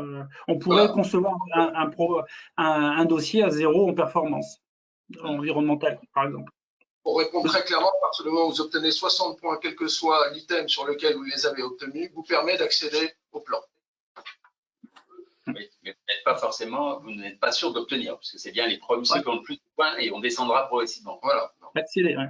Mais de toute façon, il y aura toujours, à mon avis, parce que en performance environnementale, il y a forcément des points à aller chercher. Donc, ça m'étonnerait qu'on ait un dossier à 0 en performance environnementale. Il faut prendre tous les points qui sont possibles. Hein. C'est dans l'intérêt de l'agriculteur. Je pense que là, notamment au niveau de l'isolation, on doit pouvoir obtenir au minimum 20 points, si ce n'est 40, par rapport à ce que l'on a évoqué tout à l'heure, en ayant un coefficient K inférieur à 0,30 si on fait que de la ventilation ou inférieur à 0,25 si on fait de la réfrigération. Est-il possible de faire évoluer les travaux en cours de réalisation, nouvelles opportunités d'aménagement, nouveaux matériaux? Benoît? Travaux en cours de réalisation. Alors, tout ce qui a bien stipulé, que tout ce qui avait été signé et fait avant le dépôt de truc, de toute façon, ne peut pas rentrer aujourd'hui dans le cadre. Ça c'est un fait. En revanche, si vous êtes quelqu'un qui est en cours d'aménagement d'un bâtiment, sur certains travaux, il n'a pas encore signé l'engagement ni de devis, est-ce qu'il peut rentrer dans le cadre de l'appel à projet? Moi, je pense qu'il ne sera pas question de nouvelles opportunités d'aménagement. Il faut être vigilant, quoi. Hein. Nouveaux matériaux. Dans ce cas-là, il faudra en informer la DDTM. Je pense que si on améliore les choses, on va faire un mieux ou sur des choses plus pertinentes, ça sera possible. Mais il ne sera pas question de tout bouleverser. Si vous avez une acceptation pour un niveau X, tout changer ne serait pas une bonne erreur, c'est pas une bonne idée. C'est la raison pour laquelle il faut bien penser les choses au préalable. Mais pour ces questions, ensuite, il faudra appeler la DDTM. Hein. C'est pas nous on a dit, c'est pas nous qui décidons ces choses-là. On essaie de traduire les choses. Voilà la réponse qu'on peut faire suite à ça. J'aurais une question, par exemple, par rapport à ça. Est-ce que là, donc, un agriculteur a contacté 2 fournisseurs pour de la ventilation. Finalement, il y a un 3e qui arrive derrière avec un niveau de performance identique. Est-ce qu'on peut prendre ce 3e devis, quoi? Ça, c'est peut-être, ça ne doit pas poser de problème dans la mesure où on est au moins aussi performant que ce que l'on avait prévu de faire. Oui. Après, ces questions, on les complétera la semaine prochaine. Et tout à fait. Et j'évoquais tout à l'heure, parce que c'est au moins 2 devis. Donc, effectivement, dans le devis justificatif, à la fin, ça permettra peut-être de s'expliquer. Gardez bien en tête, malgré tout, que si ce 3e devis, il est bien supérieur au premier, c'est le devis le plus bas qui sera retenu avec l'histoire des 15%, comme j'expliquais tout à l'heure. Donc, faut, dans l'instruction du dossier, penser à ne pas trop tout compliquer et attirer l'œil sur votre dossier, quoi. Mais je pense que la DDTM est prête à répondre à vos interrogations. Hein. Là, ce qu'on peut dire aussi par rapport à des questions, c'est des questions plus particulières. Là, la région a prévu de faire une foire aux questions sur leur site Internet. Et donc, il y aura la possibilité peut-être de se référer à cette foire aux questions pour avoir des précisions sur certaines. ou ne pas peut-être hésiter à envoyer un mail pour avoir une réponse dans ces cas-là. C'est une très bonne remarque, Michel. Je pense que toutes les questions, on va les transférer au conseil régional qui fera une réponse officielle sur la foire aux questions. Je me défausse en disant ça. Donc, question suivante. Dans le cas d'un bâtiment en fibro-amianté, serait-il possible d'envisager une nouvelle toiture isolée? Il est éligible, démontage des anciens matériaux et renouvellement. Là, on peut très bien retirer la toiture fibro ancienne et la remplacer par autre chose. Pourquoi pas par des panneaux, isolants, des panneaux sandwich double pot. Alors là, bon, est-il éligible au démontage des anciens matériaux? Bon, ça, je sais pas trop.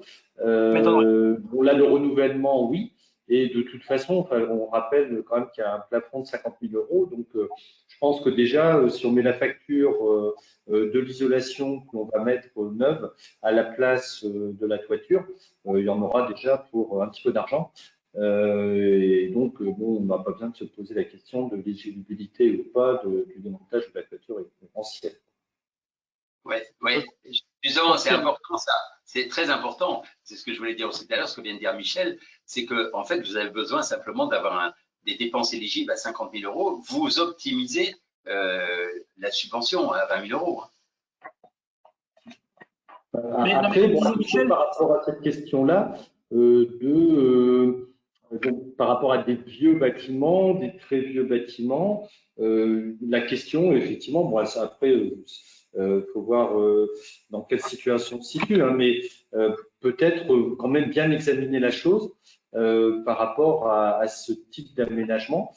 Parce que là, bon, on m'a cité par exemple le fait que sur des charpentes, un bâtiment assez ancien, uniquement dans lequel on faisait du précaire au niveau du stockage de la pomme de terre, finalement la charpente était peu enclin à supporter ces panneaux sandwich, par exemple, voire même une nouvelle isolation performante, parce que là aussi, si on a des vieilles tôles, on va pas pouvoir projeter de l'isolation, par exemple.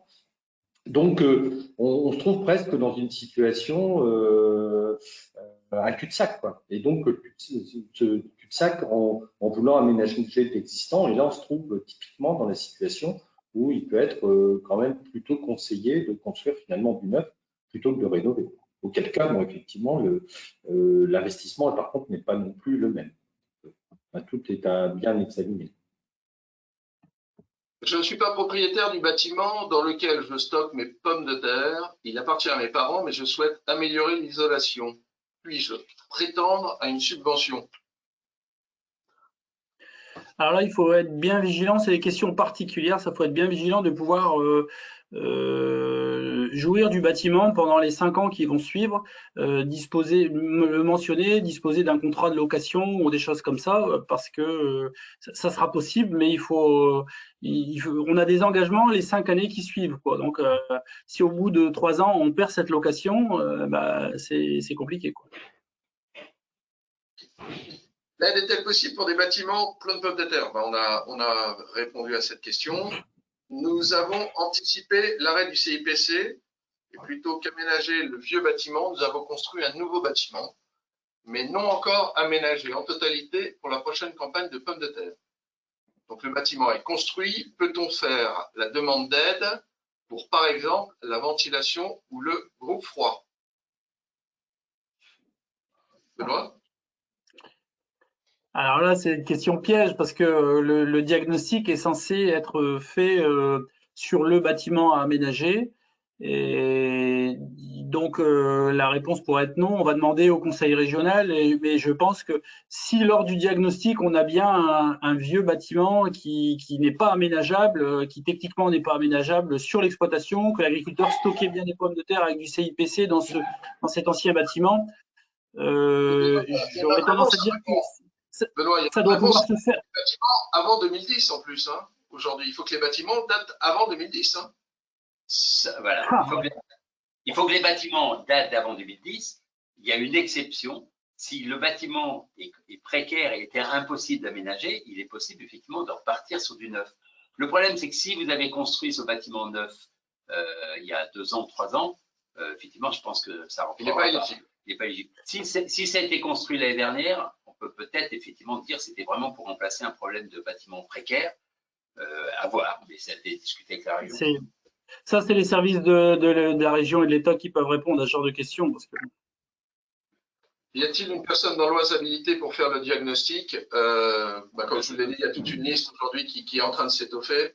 Il y a des groupements aujourd'hui de producteurs ou des organisations de producteurs qui ont le diagnostiqueur. Mais il y a la chambre aussi, je sais pas, Benoît, tu as peut-être des noms aussi quoi, par rapport à la chambre. Oui, au niveau chambre, l'équipe est en mesure d'en faire. Et c'est vrai que les conseillers chambre de l'Oise, il n'y a pas de conseillers qui ont été habilités, mais il y a d'autres partenaires. Et sinon, la chambre du Nord-Pas-de-Calais, ça pourra s'envisager. Merci. Quel type d'isolant faut-il pour avoir un Q inférieur à 0,25? Donc, pour avoir un K inférieur à 0,25, oui, et donc il faut, on peut faire utiliser plusieurs isolants. Je veux dire, c'est en fait la combinaison du isolant avec son épaisseur qui permet de parvenir à un coefficient K inférieur à 0,25.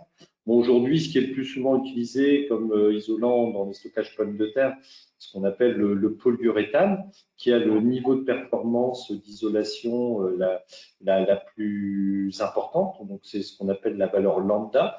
Et en général, pour avoir un K inférieur à 0,25, il faut au minimum avoir 10 cm d'isolation en polyuréthane. Et donc, la plupart du temps, aujourd'hui, on va conseiller également, pour être bien isolé en toiture, surtout si on veut faire un coup froid, d'aller même vers 12 cm d'isolation en polyuréthane. Ok. Ça c'est vu. Nous avons beaucoup parlé d'investissement chez les producteurs. Comment l'appel à projet fonctionne pour les collectivités de type coopérative agricole étant éligibles? Alors là-dessus, je veux dire, c'est que le cahier des charges est le même. Hein. Oui, il n'y a pas de différence. Hein. Donc, c'est éligible. Les coopératives sont éligibles en tant que telles. Même procédure. À partir du moment où, bien entendu, le projet est porté par la coopérative. Alors, on fait en live, hein, on essaie de mettre à jour. Est-ce obligatoirement un technicien qui doit faire le diagnostic ou est-ce possible de faire un autodiagnostic? La réponse est très claire. Non, pas possible de faire d'autodiagnostic. Il y a une formation qui a été faite pour les techniciens qui ont ces capacités-là et vous êtes obligé de passer par des techniciens qui sont agrémentés par rapport à ça. Voilà.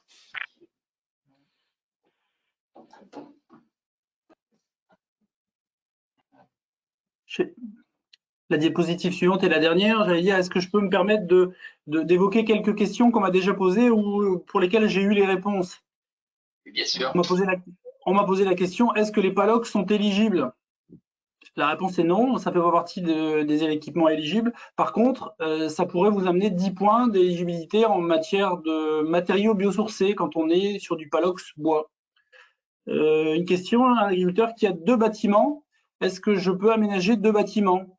La réponse est oui et non. Si on a 2 bâtiments, on peut aménager les 2. Ça nécessite de faire 2 diagnostics pour chacun d'entre eux. Et il faut donc calculer le tout, comme Michel l'a décrit, pour chacun des bâtiments. Toutefois, on ne peut pas dépasser, pour un exploitant, on ne peut pas dépasser les 50 000 € de dépenses éligibles.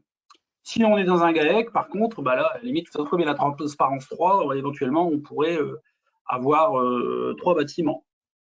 Le diagnostic est-il éligible? On a dit oui. Par contre, le diagnostic technique fait partie d'une charge éligible. Donc, vous retoucherez 40% sur l'aide dessus. Bon, si vous dépassez le plafond d'aide éligible, bon, bah là pour le coup, pareil. Par contre, les frais de montage du dossier, c'est deux choses différentes, hein, parce qu'il y a bien le diagnostic technique à faire, et ensuite il y a le dossier à faire. Donc si vous faites monter le dossier, on va dire administratif, ça c'est pas éligible. La main-d'œuvre de l'agriculteur n'est pas reconnue éligible. Il faut faire installer les différents équipements, et c'est uniquement cette main-d'œuvre-là qui est éligible. J'ai pas réussi à expliquer ça tout à l'heure de manière très explicite. Je vais essayer une deuxième fois. J'ai déjà déposé un dossier en PCAE. Est-ce que je suis éligible? La réponse est oui. Si depuis 2014, j'ai pas déposé au total 300 000 € de dépenses éligibles au total. Donc ou 1 million pour un GA ou 1 million pour une structure collective, ou, etc. La location d'un bâtiment, tout ça. Oui, non, j'ai eu une question d'un agriculteur qui louait un bâtiment qui est apparemment ancien et non aménageable, et il veut construire du neuf en propriété. Dans ce cas-là, le projet sera éligible de la même manière. Donc, on était sur de la location d'un vieux bâtiment reconnu non aménageable. Enfin, j'avais un producteur de fécule qui m'évoquait, il aurait souhaité faire un dossier pour n'aménager que de la ventilation dans un bâtiment précaire. Aujourd'hui, le bâtiment, il est avec des ballots de paille, et il aimerait aujourd'hui aménager une ventilation correcte. Ça serait pas vraiment éligible. Enfin, en tout cas, pour que ça le soit, il faut qu'il soit en mesure d'isoler un minimum pour obtenir un coefficient K inférieur à 0,5. Et puis voilà. J'ai noté la question CE à laquelle je n'ai pas su répondre. Donc, comme je l'ai dit, on va faire en sorte que la liste des questions qui a été proposée, de l'envoyer à la région, et que la région réponde à toutes ces questions dans le cadre de la foire à questions. Très bien. Bah, écoutez, on arrive au terme de cette présentation. Donc, si vous avez des questions, surtout, encore une fois, n'hésitez pas, continuez à les poser. Envoyez à ce moment-là à Abdelatif qui suit ça, à l'UNPT, l'ensemble, et on traitera ces dossiers-là. N'hésitez pas à envoyer des dossiers. Encore une fois, allez-y, faites-le. Là, les opportunités, les enveloppes sont calées, les fenêtres sont ouvertes. Donc, le maximum de dossiers que l'on pourra avoir, le maximum de poids, on pourra avoir auprès de nos interlocuteurs pour pouvoir montrer la pertinence, en tout cas, de la mise en place de ce type d'opération. Merci à tous, et l'UNPT reste bien entendu aux côtés des producteurs. Bonne fin de journée. Au revoir.